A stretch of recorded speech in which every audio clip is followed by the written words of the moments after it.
Hello दोस्तों, स्वागत है आपका अपने YouTube channel the exam mirror में। दोस्तों, आज जो हम लोग इस वीडियो में डिस्कस करने वाले हैं वो फ्लूइड मैकेनिक्स, अर्थात आज यहाँ पर हम लोग देखेंगे कि फ्लूइड मैकेनिक्स क्या है और इसका जो है फ्लूइड मैकेनिक्स का सिलेबस क्या है। पूर्ण रूप से हम लोग देखेंगे चैप्टर वाइज जो है इसका कितने, हर एक चैप्टर में कितने क्या क्या चीज़ें पढ़ने वाले हैं, उन सब के बारे में यहाँ पर हम लोग आज डिस्कशन करेंगे।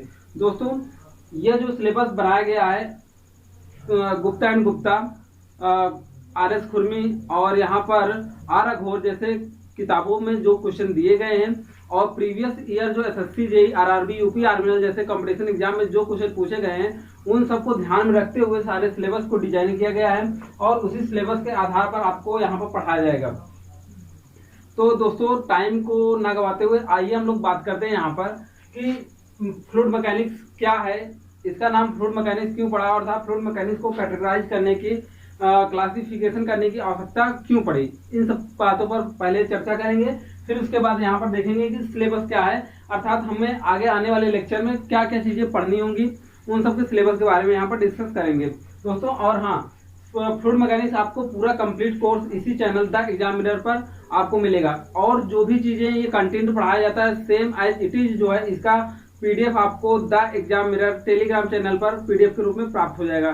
तो दोस्तों, आप लोग channel the exam mirror subscribe करने के साथ साथ आप the exam mirror Telegram channel भी सब्सक्राइब कीजिए ताकि आपको यहाँ का जो कंटेंट पढ़ाया जाता है पीडीएफ के रूप में प्राप्त हो जाए। ओके दोस्तों, आइए स्टार्ट करते हैं, देखते हैं कि फ्लूइड मैकेनिक्स क्या है। तो पहले यहाँ पर फ्लूइड मैकेनिक्स को जानने से पहले हम लोग जब बात करेंगे कि व्हाट इज फ्लूइड, अर्थात फ्लूइड क्या है और मैकेनिक्स क्या है। अगर हम लोग फ्लूइड और मैकेनिक्स दोनों जान जाते हैं तो हमें आसानी होती है। देखिए, फ्लूइड वो मटेरियल होते हैं, वे पदार्थ होते हैं, वो कंपाउंड होते हैं जिनमें फ्लो करने की टेंडेंसी होती है, अर्थात बहने का गुण होता है, वो क्या कहलाते हैं, फ्लूइड कहलाते हैं। अर्थात अब देखिए मैटर क्या है, मैटर की बात करेंगे तो मैटर हमारे पास क्या होते हैं, सॉलिड होते हैं, लिक्विड होते हैं और गैस के रूप में होते हैं। तो सॉलिड जो होता है, सॉलिड में बहने का गुण नहीं होता, बहने की टेंडेंसी नहीं होती, तो ये फ्लूइड नहीं कहलाएगा। लेकिन गैस और लिक्विड दोनों कैसे हैं, इनमें बहने की अर्थात फ्लो करने की टेंडेंसी होती है, तो ये दोनों क्या कहलाते हैं, फ्लूइड कहलाते हैं। तो हम लोग जान गए कि फ्लूइड कौन कौन से हैं, एक तो लिक्विड है, एक तो क्या है, लिक्विड है, दूसरा नंबर क्या है, गैस है। अब देखिए, लिक्विड हो गया और क्या हो गया, गैस हो गया। अब बात करते हैं कि यहाँ पर फ्लूइड का मतलब जान गए, एक लिक्विड होता है, एक गैस होता है। लिक्विड मतलब द्रव कोई, जैसे वाटर ले लेते हैं, ऑयल ले लिए, ये सब क्या है, हमारे लिक्विड है। गैसेस तो आप लोग जानते ही हैं। तो अब बात करते हैं यहाँ पर मैकेनिक्स क्या है। मैकेनिक्स के बारे में अगर हम लोग बात करेंगे दोस्तों, तो यहाँ पर मैकेनिक्स जो है, जैसे कोई बात करें कि फ्लूइड का ही कोई, ये मान लीजिए यहाँ पर फ्लूइड भरा हुआ है, ये पॉइंट यहाँ पर उठाते हैं, इसके कारण हाइट के कारण, नीचे जाने के कारण यहाँ पर कोई ना कोई प्रेशर लग रहा होगा, ये फोर्स लग रहा होगा, प्रेशर लग रहा होगा। तो यहाँ पर दोस्तों इस प्रेशर का एनालाइज जब करते हैं, क्या करते हैं, एनालाइज करते हैं, विश्लेषण करते हैं, तो किसी ऑब्जेक्ट पर, किसी वस्तु पर जब फोर्स लगता है तो उस फोर्स का विश्लेषण विज्ञान की जिस शाखा के अंतर्गत किया जाता है वो क्या कहलाता है, मैकेनिक्स कहलाता है। अब देखिए यहाँ पर फ्लूइड मैकेनिक्स की बात करेंगे तो फ्लूइड मैकेनिक्स में लिक्विड और गैसों पर, लिक्विड, अब देखिए फ्लूइड मतलब हम लोग जान गए हैं, या तो लिक्विड होगा या तो गैस होगा, या दोनों होगा। लिक्विड और गैसों पर लगने वाले बलों का विश्लेषण जिस फ्लूइड मैकेनिक्स में किया, मतलब जिस फ्लूइड में किया, सॉरी, लिक्विड और गैसों पर लगने वाले बलों का विश्लेषण मैकेनिक्स के जिस शाखा के अंतर्गत किया जाता है उसे हम लोग क्या कहते हैं, फ्लूइड मैकेनिक्स कहते हैं। तो आई होप आपको यहाँ पर समझ में आया होगा कि फ्लूइड क्या है, मैकेनिक्स क्या है और फ्लूइड मैकेनिक्स टोटल लोग किसे कहते हैं।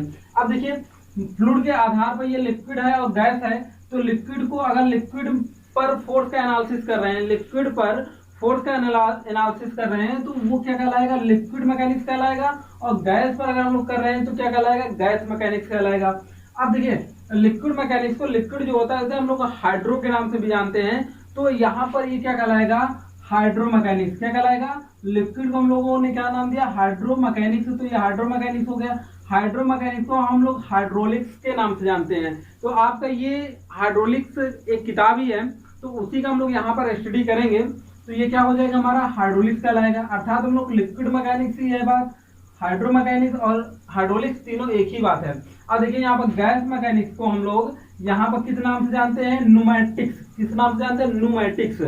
और अब देखिए बात करेंगे यहाँ पर गैस होगा तो उस पर हम लोग फोर्स का एनालिसिस करेंगे, क्योंकि मैकेनिक्स है, क्योंकि यहाँ पर क्या है गैस मैकेनिक्स है, तो गैस पर लगने वाले फोर्स की स्टडी करेंगे। अब ये गैस दो कंडीशन में हो सकते हैं, एक तो रेस्ट के कंडीशन में हो सकते हैं, दूसरा डायनेमिक हो सकते हैं, मतलब एक विराम की अवस्था में हो सकते हैं, और दूसरा गति की अवस्था में होते हैं। जब विराम की अवस्था में मतलब गैस के पार्टिकल जब रुकी हुई अवस्था में हो और उस पर जब फोर्स लगाया जाता है तो वहां पर हम लोग जो स्टडी करेंगे तो उसे हम लोग क्या कहेंगे, एरोस्टैटिक, क्या कहेंगे, एरोस्टैटिक्स। और जब क्या हो गैस फ्लो कर रहा हो या गति की अवस्था में हो तो उस पर लगने वाले फोर्स की स्टडी जब करेंगे तो वो क्या कहलाएगा, एरोडायनेमिक्स। क्या कहलाएगा, एरोडायनेमिक्स। तो दोस्तों जब गैस के पार्टिकल रुकी हुई अवस्था में हो, विराम की अवस्था में हो, तो उस पर लगने वाले फोर्स की स्टडी जिसमें करेंगे वो क्या कहलाएगा, एरोस्टैटिक्स कहलाएगा। जब गैस के पार्टिकल क्या हो गति की अवस्था में हो तो उसे क्या कहलाएगा, एरोडायनेमिक्स कहलाएगा। ओके, अब आते हैं बात करते हैं कि हाइड्रोलिक्स अर्थात हाइड्रोमैकेनिक्स में इसको कितनी कैटेगरी में बांटा गया और क्यों बांटा गया। तो देखिए फ्लो है अर्थात लिक्विड क्या कर रहा है, फ्लो कर रहा है। जब लिक्विड फ्लो कर रहा होता है तो उस कंडीशन में देखिए मतलब लिक्विड है, लिक्विड क्या कर रहा है, या तो रुका हुआ अवस्था में होगा। जैसे अगर तालाबों की बात किया जाए तो तालाबों में वाटर क्या होता है, रुका हुआ होता है, या कोई लिक्विड किसी कंटेनर में रखा हुआ तो वो रुका हुआ अवस्था में। या नदियों की बात करें, नदियों में लिक्विड क्या होता है, जल क्या हो रहा होता है, फ्लो हो रहा होता है, या किसी पाइप में कोई लिक्विड फ्लो कर रहा होता है। तो उन सब पर अलग अलग स्टडी करेंगे। जैसे किसी कंटेनर में जल रुका हुआ है तो उस पर जल रुकने के कारण किसी पार्टिकल पर जो फोर्स लग रहा होगा तो वो रेस्ट की अवस्था में, इसलिए उसे हम लोग क्या कहेंगे, हाइड्रोस्टैटिक। क्या कहेंगे, हाइड्रोस्टैटिक। क्या कहेंगे, हाइड्रोस्टैटिक कहेंगे। और जब लिक्विड क्या कर रहा होगा, मूवमेंट कर रहा होगा, गति की अवस्था में हुआ होगा तो वहां पर हम लोग क्या कहेंगे, हाइड्रोडायनेमिक्स। क्या कहेंगे, हाइड्रोडायनेमिक्स। और एक बात और, जब हम लोग सिर्फ क्या करते हैं कि या तो जो है लिक्विड है चाहे गति की अवस्था में हो चाहे विराम की अवस्था में हो, उस पर लगने वाले फोर्स का केवल एनालाइज करते हैं तो वो क्या कहलाता है, हाइड्रोकाइनेमैटिक्स कहलाता है। मतलब हम लोग सिर्फ उस पर लगने वाले फोर्स का क्या करते हैं, स्टडी करते हैं, तो ये क्या कहलाता है, हाइड्रोकाइनेमैटिक्स कहलाता है। क्या कहलाता है, हाइड्रोकाइनेमैटिक्स। तो दोस्तों यहाँ पर हम लोग बहुत सारी चर्चाएं आगे हाइड्रोस्टैटिक के बारे में करेंगे, फिर हाइड्रोडायनेमिक्स के बारे में करेंगे। अर्थात जब जल क्या होगा, जब जल की बात नहीं करें, यहाँ पर द्रव की बात करें, तो जब द्रव क्या होता है, रुकी हुई अवस्था में होगा तो वहां पर फोर्स कौन कौन से लगेंगे। और हाइड्रोडायनेमिक्स में क्या होगा, जब जल गति कर रहा होगा। और यहाँ पर हाइड्रोकाइनेमेटिक्स में अर्थात फोर्स लगेगा तो वहां पर दाब कितना होगा, बल कितना लग रहा है। तो ये सब सारी चीजें यहाँ पर हम लोग हाइड्रोकाइनेमेटिक्स में ज्ञात करेंगे। तो दोस्तों आपको समझ में आया होगा कि फ्लूइड मैकेनिक्स क्या है, फ्लूइड क्या है, मैकेनिक्स क्या है, फिर इसका क्लासिफिकेशन क्यों किया गया है, इस प्रकार की क्लासिफिकेशन क्यों हुआ। तो दोस्तों अब हम लोग बात करेंगे कि इसका सिलेबस क्या है, अर्थात हम लोग फ्लूइड मैकेनिक्स हम लोग पढ़ने वाले क्या क्या चीजें हैं। तो देखिए चैप्टर्स ऑफ फ्लूइड मैकेनिक्स की बात करें तो हम लोगों ने इसे 8 चैप्टर में डिवाइड किया है। अब बात करेंगे वही 8 चैप्टर किस अकॉर्डिंग डिवाइड किया गया है। तो एसएससी जेईई वगैरह में पूछे गए क्वेश्चन, जो कंपटीशन एग्जाम में क्वेश्चन पूछे जाते हैं, उसी के आधार पर हम लोगों ने यहाँ पर डिवाइड किया है। पहले हम लोग पढ़ने वाले हैं properties of fluid, properties of fluids के बारे में पढ़ेंगे। फिर अगला चैप्टर पढ़ेंगे हाइड्रोस्टैटिक प्रेशर के बारे में पढ़ेंगे। फिर अगला चैप्टर पढ़ेंगे मेजरमेंट ऑफ प्रेशर, अर्थात प्रेशर को मेजरमेंट करने के तरीके पढ़ेंगे। यहाँ पर किन किन यंत्रों के द्वारा मापा जाता है ये पढ़ेंगे। यहाँ पर फ्लूइड फ्लो अर्थात द्रव जब फ्लो करेगा तो वहां पर कौन कौन से सिचुएशन होंगे, कंडीशन होंगे, इसके बारे में। ऑरफिश क्या होते हैं, ऑरफिश से कैसे वाटर फ्लो करता है और ऑरफिश कितने प्रकार के होते हैं, इन सब की जानकारी यहाँ पर लेंगे। फिर नेक्स्ट चैप्टर हम लोग पढ़ेंगे फ्लो थ्रू पाइप, पाइप के द्वारा लिक्विड का फ्लो होना, ये पढ़ेंगे। नेक्स्ट हम पढ़ेंगे फ्लो थ्रू ओपन चैनल, क्या पढ़ेंगे, फ्लो थ्रू ओपन चैनल। फिर मतलब ओपन चैनल में लिक्विड का फ्लो पढ़ेंगे। यहाँ पर फ्लो मेजरमेंट, फ्लो जो हो रहा है, लिक्विड जो जा रहा है वो कैसे जा रहा है, कितने मीटर क्यूब में जा रहा है, या जो उसका मेजरमेंट हम लोग कई तरीके से एरिया के अकॉर्डिंग भी करते हैं, वॉल्यूम के अकॉर्डिंग भी करते हैं। तो यहाँ पर इसमें जानेंगे। और फिर यहाँ पर हाइड्रोलिक मशीन के बारे में जानेंगे। क्या जानेंगे, हाइड्रोलिक मशीन के बारे में जानेंगे। यहाँ पर बहुत सारे जैसे प्रत्यागामी पंप वगैरह हैं, यहाँ पर सेंट्रीफ्यूगल पंप हैं, तो इन सब के पंप के बारे में जानेंगे, जहाँ से क्वेश्चन जो है कंपटीशन एग्जाम में पूछे ही पूछे जाते हैं। तो जितने बेसिक चैप्टर है हमारे, इन बेसिक चैप्टर की डिटेल स्टडी हम लोग यहाँ पर करते हैं। तो देखिए पहला चैप्टर हमारा क्या था, प्रॉपर्टीज ऑफ फ्लूइड। तो यहाँ पर हम लोग प्रॉपर्टीज ऑफ फ्लूइड में जो टॉपिक हम लोग डिस्कस करने वाले हैं, यहाँ पर देखिए कौन कौन से टॉपिक डिस्कस करेंगे। और दोस्तों एक बात और बता दें आपको, यहाँ पर कुछ ही टॉपिक लिए गए हैं। इस टॉपिक के अंतर्गत आपको अभी ये मान चलिए कि ये 50% ही यहाँ पर बताया जा रहा है। इसका 50% जब हम लोग डिटेल स्टडी करेंगे तो वहाँ पर मिलेगा। हर एक टॉपिक से अलग अलग आपको, मतलब जैसे व्हाट इज फ्लूइड और टाइप्स ऑफ फ्लूइड के बारे में एक ही लेक्चर हो पाएगा। तो हम लोग डिटेल स्टडी करेंगे। क्यों?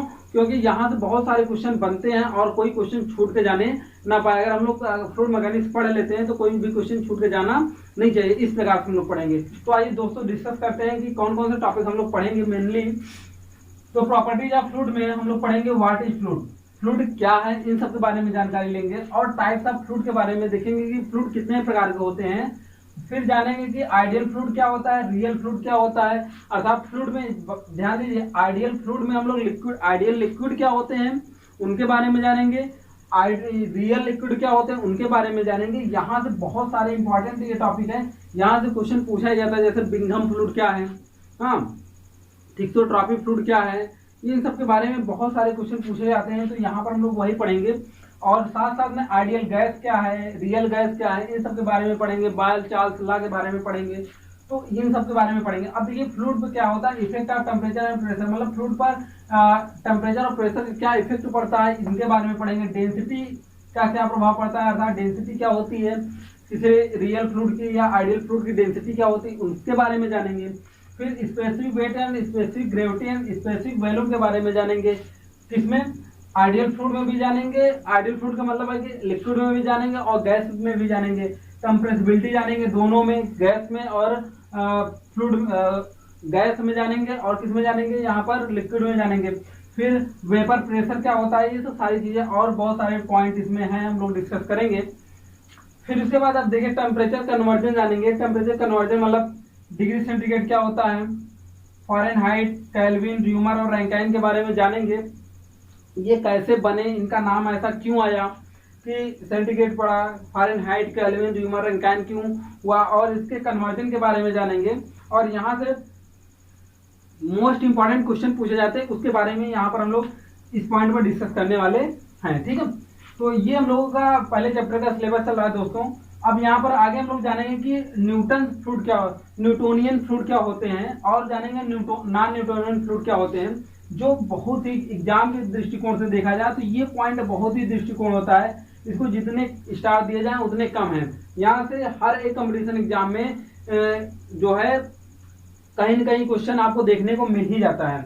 अब देखिए उसके बाद हम लोग जानेंगे विस्कोसिटी क्या है, विस्कोसिटी क्या है। तो यहाँ पर देखिए विस्कोसिटी जानेंगे और फिर जानेंगे टाइप्स ऑफ विस्कोसिटी में डायनेमिक विस्कोसिटी क्या होती है और काइनेमेटिक विस्कोसिटी क्या होती है।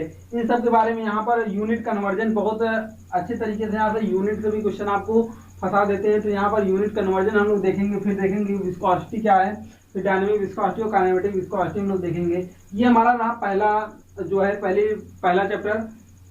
अब बात करते हैं कि दूसरा चैप्टर हम लोग जैसे हाइड्रोस्टैटिक प्रेशर है। तो हाइड्रोस्टैटिक प्रेशर में हम लोग क्या क्या चीजें डिस्कस करने वाले हैं। तो दोस्तों देखिए हाइड्रोस्टैटिक प्रेशर में पहला नंबर हम लोग पढ़ेंगे हाइड्रोस्टैटिक लॉ क्या है, क्योंकि हाइड्रोस्टैटिक प्रेशर पढ़ रहे हैं तो हाइड्रोस्टैटिक है क्या, इस लॉ के बारे में जानेंगे। फिर differential form of hydrostatic law, hydrostatic law का डिफरेंशियल करके देखेंगे वहां पर क्या है। फिर इंटीग्रल देखेंगे इसका, अर्थात इंटीग्रेशन करके देखेंगे हाइड्रोस्टैटिक लॉ के बारे में। फिर ग्राफिकल मेथड इसका देखेंगे, अर्थात graphical form of the hydrostatic law के बारे में जानेंगे।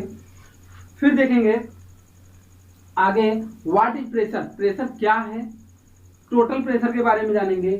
प्रेशर इंटेंसिटी के बारे में जानेंगे, अर्थात इन तीनों में ऐसा डिफरेंसेस क्या है, दोनों में डिफरेंसेस क्या है, इन सब के बारे में यहाँ पर हम लोग जानेंगे। प्रेशर हेड क्या है, प्रेशर हेड में प्रेशर हेड और वेलोसिटी हेड और स्टैटिक हेड अर्थात डाटम हेड के बारे में जानेंगे। और वहां पर फिर जानेंगे कि प्रेशर हेड और वेलोसिटी हेड जब मिलते हैं दोनों स्टेग्नेशन हेड क्या होते हैं, इन सब के बारे में यहाँ पर हम लोग जानकारी लेंगे। फिर आगे हम लोग देखेंगे कि पास्कल लॉ क्या होता है, जो बहुत ही महत्वपूर्ण है, पास्कल साहब ने दिया था।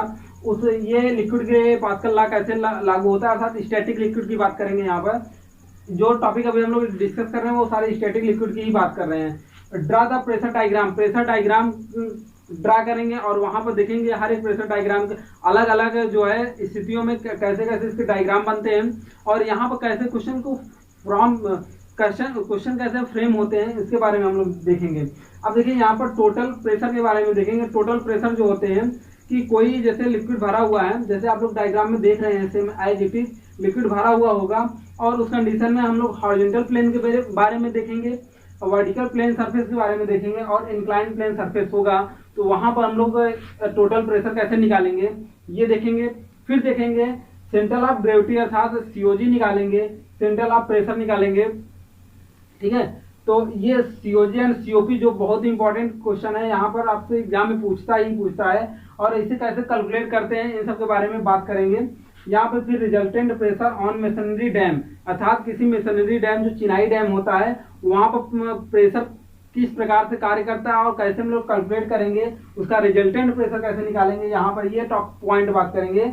और इसका रिटेनिंग वाल कोई है अर्थात एक प्रकार का डैम ही होता है रिटेनिंग वाल जो रिटेन करती है, किसी मृदा को रिटेन करती है या बात कर लें किसी वाटर को रिटेन करती है, जो किसी मटेरियल को रोकने का कार्य करती है वो रिटेनिंग वाल कहलाएगा। तो वहां पर कितना प्रेशर कार्य करेगा तो उन सब के बारे में हम लोग यहाँ पर क्या करेंगे, स्टडी करेंगे। तो ये दूसरे चैप्टर की बात रही। अब आगे जब हम लोग बढ़ेंगे तो तीसरे चैप्टर में हम लोगों का आएगा कौन सा, मेजरमेंट ऑफ प्रेशर। तो दोस्तों देखते हैं यहाँ पर तीसरा जो चैप्टर हम लोगों का वो है मेजरमेंट ऑफ प्रेशर अर्थात प्रेशर का मेजरमेंट कैसे करेंगे, यहाँ पर हम लोग उस बारे में यहाँ पर डिस्कस करेंगे। तो पहले हम लोग देखेंगे what is pressure and it's type अर्थात प्रेशर क्या है और उसके प्रकार देखेंगे। फिर आगे यहाँ पर देखेंगे कि प्रेशर स्केल कौन कौन से हैं, किस पर मापन किया जाता है। तो हम लोग देखेंगे प्रेशर गेज प्रेशर क्या होता है, एब्सोल्यूट प्रेशर क्या होता है और वैक्यूम प्रेशर क्या होता है और इनमें हम लोग देखेंगे रिलेशन क्या है अर्थात गेज प्रेशर, एब्सोल्यूट प्रेशर और जो है वैक्यूम प्रेशर में रिलेशन क्या है। और यहाँ पर मोस्ट इंपॉर्टेंट क्वेश्चन जो होंगे जो आपके कंपटीशन एग्जाम में पूछे गए उन सब सारे क्वेश्चन पर हम लोग डिस्कशन यहाँ पर करेंगे। और आगे जो है हम लोग का fundamental principle of pressure measurement अर्थात प्रेशर मेजरमेंट करने का जो मूल सिद्धांत है उसके बारे में यहाँ पर हम लोग चर्चा करेंगे। फिर अगला जो टॉपिक हम लोग पढ़ेंगे वो है प्रेशर मेजरमेंट डिवाइस कौन कौन सी होती है। दो पॉइंट पर हम लोग यहाँ पर डिस्कस करेंगे। एक तो based on balancing liquid column अर्थात लिक्विड कॉलम के रूप में हम लोग बैलेंस के रूप में देखेंगे।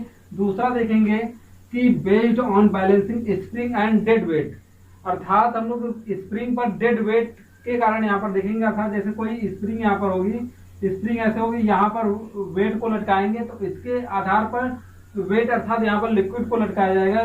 वेट के अकॉर्डिंग मतलब जो वेट होगा उसी के रिस्पेक्ट में लिक्विड होगा और वहां पर तब बताया जाएगा कि इस लिक्विड का जो प्रेशर है वो कितना है।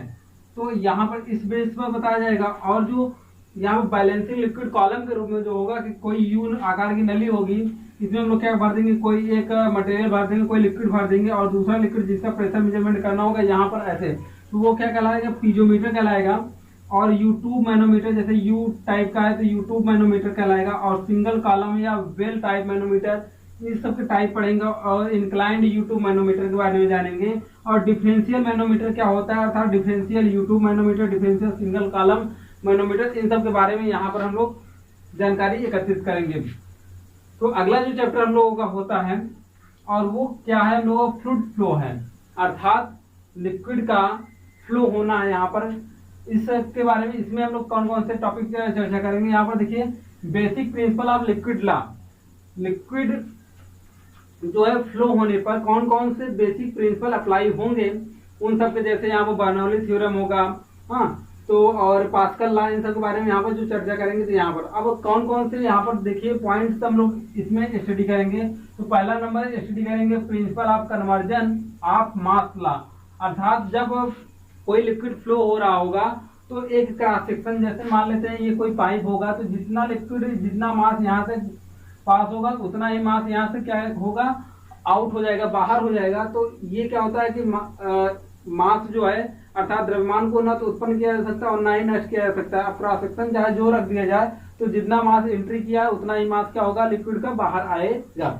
और यहाँ principle of conversion of energy of flow, जितनी एनर्जी एंट्री है उतनी एनर्जी क्या होगी, बाहर होगी। अर्थात हम लोग यहाँ पर कई प्रकार की एनर्जी देखेंगे जैसे डाटम एनर्जी है, ठीक है, पिजोमेट्रिक हेड के कारण एनर्जी और वेलोसिटी के कारण जो एनर्जी है, तो इन सब की एनर्जी के बारे में, इनका कन्वर्जन क्या होगा, टोटल एनर्जी क्या होती है, कांस्टेंट होती है, तो इन सब के बारे में यहाँ पर हम लोग चर्चा करेंगे। फिर देखेंगे principle of conversion of momentum in flow, अर्थात इनका मोमेंटम फ्लो जो होता है वो भी क्या होता है, संरक्षित होता है, कभी भी चेंज नहीं होता, उस आधार पर इसका सिद्धांत क्या है। तो अर्थात इन 3 प्रकार के सिद्धांत होते हैं और ये तीनों सिद्धांत पे बहुत मोस्ट इंपॉर्टेंट क्वेश्चन बनते हैं, तो उन सब के क्वेश्चन के बारे में भी डिस्कस करेंगे यहाँ पर। तो दोस्तों आइए देखते हैं आगे। यहाँ पर हम लोग जो मेन इसमें पढ़ने वाले हैं वो लाइन फ्लो है, लाइन पाथ, स्ट्रीम लाइन क्या है, स्ट्रीम ट्यूब क्या है, फिलामेंट लाइन क्या है, फिलामेंट ट्यूब क्या है, इन सब के बारे में जानकारी लेंगे। ये छोटी छोटी डिफिनीशन है, डिफिनीशन को जानेंगे। फिर इसके बाद जानेंगे types of liquid flow, liquid कितने प्रकार के से फ्लो करता है, वहां पर देखेंगे एसटीडी फ्लो और अनएसटीडी फ्लो। लिक्विड जो होता है हम लोग जानेंगे एसटीडी फ्लो कैसे होता है और एसटीडी फ्लो क्या क्या होता है। यहाँ पर रेनॉल्ड नंबर के आधार पर भी जानेंगे कि कितना रेनॉल्ड नंबर होगा तो एसटीडी फ्लो कहलाएगा, कितना रेनॉल्ड नंबर होगा तो क्या कहलाएगा, अनएसटीडी फ्लो कहलाएगा।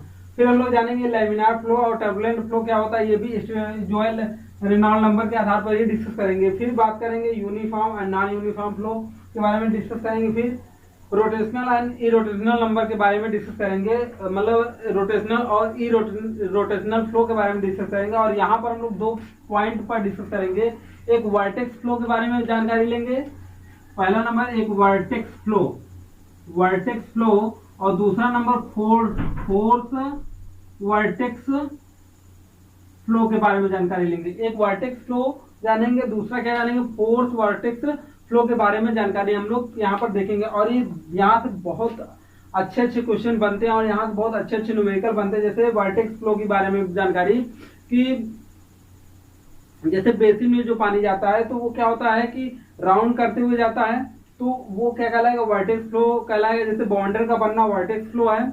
और यहाँ पर फोर्स वर्टेक्स फ्लो का मतलब होता है कि जैसे किसी बकेट में, किसी बाल्टी में हम लोग क्या करें कि पानी को लें, वाटर को लें, कोई किसी लिक्विड को लें और उसमें हाथ चला दें, अच्छे से उसको घुमाएं, तो हम फोर्स दे रहे हैं, उसके कारण उसमें पार्टिकल मूव कर रहे हैं, तो वो फोर्स वर्टेक्स फ्लो कहलाएगा। इस पर हम लोग बहुत अच्छे से डिटेल स्टडी करेंगे क्योंकि यहाँ से क्वेश्चन बहुत देखने को मिलते हैं। फिर आगे हम लोग पढ़ेंगे कंप्रेसिबल एंड इनकम्प्रेसिबल फ्लो, और ये हम लोग जानेंगे मैक नंबर के आधार पर। और इसमें मतलब कंप्रेसिबल इनकम्प्रेसिबल फ्लो में बहुत सारी चीजें जानेंगे, लेकिन मैक नंबर और यहाँ पर रेनॉल्ड नंबर बहुत इंपॉर्टेंट हो जाता है। और यहाँ पर जानेंगे फिर फ्रॉड नंबर क्या है, फिर फ्राउड नंबर क्या है, वेबर नंबर क्या है और आयलर नंबर जानेंगे क्या होते हैं। और मैक नंबर के बारे में हम लोग डिटेल कम से कम एक लेक्चर इसका खुद ही एक है मैक नंबर, जहाँ से क्वेश्चन आपको मिलते हैं, ठीक है, तो वहां से हम लोग देखेंगे मैक नंबर क्या है। फिर कंटिन्यूटी इक्वेशन के बारे में जानेंगे और ये कंटिन्यूटी इक्वेशन का कंडीशन क्या है उसके बारे में जानेंगे। फिर हाइड्रोलिक एनर्जी के बारे में हम लोग चर्चा करेंगे। हाइड्रोलिक एनर्जी में डाटम एनर्जी, काइनेटिक एनर्जी और प्रेशर एनर्जी, और इन तीनों को जब ऐड किया जाता है तो टोटल एनर्जी होती है। और ये टोटल एनर्जी क्यों कांस्टेंट होती है इसके बारे में हम लोग बात करेंगे, ठीक है। अब बात करते हैं बर्नौली थ्योरम है, बर्नौली थ्योरम को पढ़ेंगे और उसके प्रूफ, बर्नौली थ्योरम क्यों आया इसका प्रूफ के बारे में जानकारी लेंगे। और अच्छा, बर्नौली थ्योरम की लिमिटेशन क्या है, सीमाएं कहाँ कहाँ पर है, अर्थात बर्नौली थ्योरम कहाँ कहाँ पर अप्लाई किया जा सकता है इसके बारे में जानकारी लेंगे। फिर बर्नौली थ्योरम का एप्लीकेशन के बारे में जानकारी लेंगे। जैसे यहाँ पर हम लोग पढ़ेंगे बेंजुरी मीटर, आर्फिज मीटर, फिर उसके बाद फ्लो नोजल और पिटॉट ट्यूब एक्सेट्रा बहुत सारे हैं, तो इनके बारे में हम लोग क्या करेंगे, बर्नौली थ्योरम के एप्लीकेशन के बारे में पढ़ेंगे। तो ये हम लोगों का रहा जो है चैप्टर 4 तक का जो सिलेबस है। फिर आगे हम लोग देखते हैं 5वां नंबर के 5वें चैप्टर में कौन कौन सी चीजें हम लोग पढ़ने वाले हैं। तो दोस्तों देखते हैं 5वां चैप्टर, 5वें चैप्टर में क्या क्या पूछा जाता है। यहाँ पर देखते हैं 5वें चैप्टर जो है हमारा आर्फिज होता है। आर्फिज में हम लोग पहले जानेंगे कि व्हाट इज आर्फिज, आर्फिज क्या है। फिर देखेंगे कि इसका क्लासिफिकेशन, अर्थात क्लासिफिकेशन ऑफ आर्फिज देखेंगे। यहाँ पर बहुत सारे जैसे फ्री आर्फिज, और यहाँ पर हम लोग देखेंगे कि मतलब आर्फिज के सेप, आर्फिज जो एक्चुअल में होता क्या है, जैसे कि कोई हमारे पास मान लेते हैं कंटेनर है, कंटेनर में कोई होल कर दिया जाए तो उसे हम लोग आर्फिज कहेंगे। और उसी से क्या होता है कि जो भी लिक्विड होगा वो फ्लो करके नीचे आएगा। तो ये जो होल होगा ये रेक्टेंगुलर भी हो सकता है, ट्रायंगुलर भी हो सकता है और सर्कुलर भी हो सकता है। तो कई प्रकार से यहाँ पर इसके क्लासिफिकेशन किए जाते हैं, तो वो क्लासिफिकेशन देखेंगे। और यहाँ पर और फ्री आर्फिज क्या होता है, सबमर्ज्ड आर्फिज क्या होता है, और यहाँ पर पार्शली सबमर्ज्ड आर्फिज के बारे में देखेंगे यहाँ पर कि ये ऑफिस इस प्रकार के अगर होंगे तो यहाँ पर इसका डिस्चार्ज कैसा होगा उसके बारे में देखेंगे। फिर उसके बाद जो मोस्ट इंपॉर्टेंट पॉइंट है यहाँ पर जहाँ से क्वेश्चन बनते हैं, न्यूमेरिकल भी बनते हैं और पूछे भी जाते हैं, वो है हाइड्रोलिक कॉफिशिएंट। हाइड्रोलिक कॉफिशिएंट में वेन कॉन्ट्रैक्टर पूछा जाता है, कॉफिशिएंट वेलोसिटी पूछा जाता है, कॉफिशिएंट ऑफ डिस्चार्ज पूछा जाता है, कॉफिशिएंट ऑफ रेजिस्टेंस पूछा जाता है, और इनमें क्या रिलेशन होता है, इनमें क्या रिलेशन होता है वो भी पूछा जाता है। तो कहने का आशय है कि ये हमारे पॉइंट जो चारों हैं ये बहुत इंपॉर्टेंट है, और यहाँ पर इनका रिलेशन क्या है, ये रिलेशन कई बार क्वेश्चन बनता है, और इस रिलेशन पर बेस्ड जो होते हैं न्यूमेरिकल वहाँ से क्वेश्चन बनता है। तो ये हम लोग डिटेल में देखेंगे पूरे एक वीडियो में, इसका वीडियो में डिस्कस करेंगे। और यहाँ पर flow through large vertical orifice क्या होते हैं यहाँ पर ये देखेंगे, और यहाँ पर भी वही तीनों केस के डिस्कस करेंगे। फ्री, सबमर्ज्ड और पार्सली जो होंगे ऑरिफिस यहाँ पर वो सब डिस्कस करेंगे कि कोई लार्ज ऑरिफिस है हमारे पास तो वहाँ पर क्या कंडीशन बनती है। फिर हम लोग यहाँ पर देखेंगे time empty A tank, time of empty A tank अर्थात किसी टैंक को ऑरिफिस के द्वारा खाली करने में कितना समय लगता है ये देखेंगे, यहाँ पर हम लोग टाइम निकालेंगे। फिर time of flow one vessel to another अर्थात लिक्विड जो है एक वेसल से दूसरे वेसल को भरने में अर्थात एक पात्र से दूसरे पात्र में भरने में कितना समय लगता है ये हम लोग कैलकुलेट करेंगे। फिर माउथ पीस के बारे में जानेंगे, माउथ पीस जो है यहाँ से बहुत अच्छे क्वेश्चन पूछे जाते हैं, यहाँ पर हम लोग देखेंगे। फिर अगले चैप्टर में हम लोग डिस्कस करेंगे फ्लो थ्रू पाइप में, अगला चैप्टर हम लोग क्या होगा फ्लो थ्रू पाइप होगा, और यहाँ पर हम लोग डिस्कस करेंगे स्मॉल एंड लार्ज पाइप क्या होते हैं, डाया के आधार पर, लेंथ के आधार पर हम लोग यहाँ पर डिस्कस करेंगे। फिर रेनॉल्ड एक्सपेरिमेंट, रेनॉल्ड ने क्या एक्सपेरिमेंट किया था, फिर उसी के आधार पर रेनॉल्ड नंबर कैसे आया, उन सब पर हम लोग चर्चा करेंगे, ठीक है। फिर बात करेंगे velocity distribution of A following liquid in A pipe, अर्थात किसी लिक्विड में किसी पाइप में जो लिक्विड का डिस्ट्रीब्यूशन होगा वो किस आधार पर होगा, तो यहाँ पर ये देखेंगे। फिर वेटेड पैरामीटर अर्थात जिस कंटेनर में लिक्विड रखा जाएगा उसका वेटेड पैरामीटर मतलब भीगी परिमाप क्या होगी उसके बारे में जानकारी लेंगे, देखेंगे। और यहाँ से अब यहाँ से जो है न्यूमेरिकल पॉइंट बनना स्टार्ट हो जाएंगे, तो यहाँ पर हम लोग देखेंगे। फिर हाइड्रोलिक मीन डेप्थ क्या होता है ये देखेंगे। फिर उसके बाद हम लोग देखेंगे various type of head losses, जब किसी पाइप में पानी अर्थात किसी लिक्विड को फ्लो कराया जाता है तो बहुत सारे लॉसेस होते हैं, तो वो लॉसेस कौन कौन से हो जाएंगे हमारे देखिए। ड्यू टू फ्रिक्शन अर्थात जो भी लिक्विड होगा वो पाइप या जो भी जिस पाइप से जा रहा होगा उससे टकराने के कारण उसमें मतलब घर्षण होने के कारण ये फ्रिक्शन लॉसेस होंगे। सडन इनलार्जमेंट, जैसे पाइप है तो सडन ये क्या हो जाए पाइप बढ़ जाए तो यहाँ पर इसके कारण क्या होगा लॉसेस आएगा। सडन कंट्रैक्शन मतलब अगर पाइप इधर से पानी इधर से फ्लो कर रहा है तो सडन ये क्या हो जाता है पिचक जाता है मतलब दब जाता है, तो वो क्या हो जाएगा सडन कंट्रैक्शन हो जाएगा यहाँ पर, इसी कारण लॉसेस आएगा। अर्थात हम लोग अगला नेक्स्ट कह सकते हैं कि head loss due to entry at a pipe of a velocity, किसी वेग से किसी पाइप में जब पानी फ्लो करता है अर्थात एंट्री करता है तो उस समय कुछ ना कुछ लॉसेस होता है, उस लॉस को कैलकुलेट करेंगे। ड्यू टू ऑब्स्ट्रक्ट मतलब ये कहने का अर्थ है कि यहाँ पर किसी बीच में कोई पदार्थ रख दिया जाए तो उसके टकराने के कारण कुछ न कुछ लॉसेस होते हैं, तो इन सब लॉसेस को देखेंगे और यहाँ पर जो क्वेश्चन बनेंगे वहाँ पर इसका कैलकुलेशन करेंगे। और यहाँ से सीधा सीधा क्वेश्चन जो है ये पूछ लिया जाता है कि यहाँ पर से सीधे डायरेक्ट फार्मूले पूछ लिए जाते हैं, तो फार्मूले को हम लोग यहाँ पर जो है यहाँ पर जो फार्मूले होंगे उसे हम लोग क्या करेंगे वेरीफाई करेंगे और देखेंगे कि क्या क्या फार्मूले हैं। फिर यहाँ पर देखिए हाइड्रोलिक ग्रेडियंट लाइन क्या होती है ये देखेंगे। फिर टोटल एनर्जी लाइन क्या होती है यहाँ पर ये डिस्कस करेंगे। और वाटर हैमर के बारे में देखेंगे कि वाटर हैमर क्या होता है, ये कहाँ कहाँ पर मतलब वाटर हैमर उत्पन्न होने के केस क्या है, और ऐसा कुछ करेंगे कि वहाँ पर वाटर हैमर की केस उत्पन्न ही ना होने पाए। तो आइए देखते हैं अब जो है चैप्टर नंबर 7 जो हम लोग पढ़ेंगे।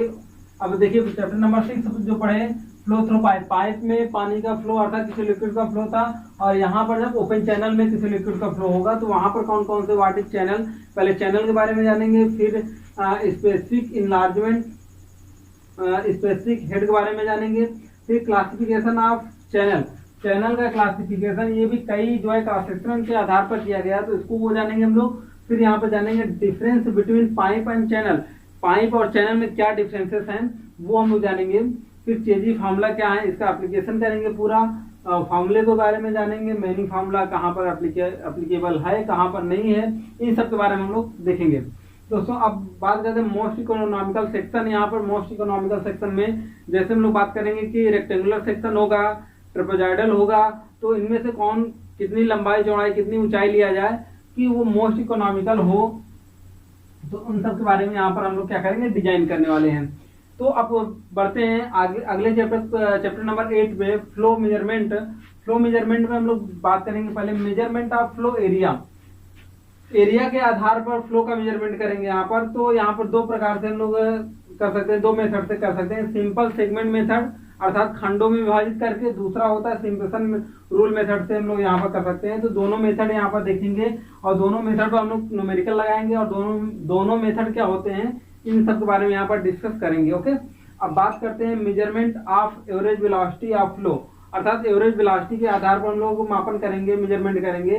तो यहाँ पर जानेंगे फ्लोट क्या होता है, पिटॉट क्या होता है, फ्रेडेंटल मेथड क्या होता है, इन सब के बारे में हम लोग यहाँ पर देखेंगे। फिर यहाँ पर करंट मीटर क्या होता है, जहाँ से क्वेश्चन बनते हैं कई बार, यहाँ पर फिर नॉच देखेंगे, बियर देखेंगे, बैराज देखेंगे और इनमें डिफरेंसेस क्या हैं, इनका डायग्राम कैसे बनता है, डायग्राम के आधार पर क्या क्या डिफरेंसेस है, यहाँ पर ये सब देखेंगे और यहाँ से क्वेश्चन कैसे बनते हैं ये भी हम लोग देखेंगे। ठीक है, अब बात करते हैं जो मोस्ट इंपॉर्टेंट जो चैप्टर है आप लोगों का लास्ट चैप्टर, वो हाइड्रोलिक मशीन होता है। यहाँ से क्वेश्चन बहुत सारे क्वेश्चन बनते हैं। तो पहले यहाँ पर देखिए हाइड्रोलिक मशीन में हम लोग पहला टॉपिक पढ़ेंगे पंप क्या है, what is pump, working of pump और क्लासिफिकेशन ऑफ पंप।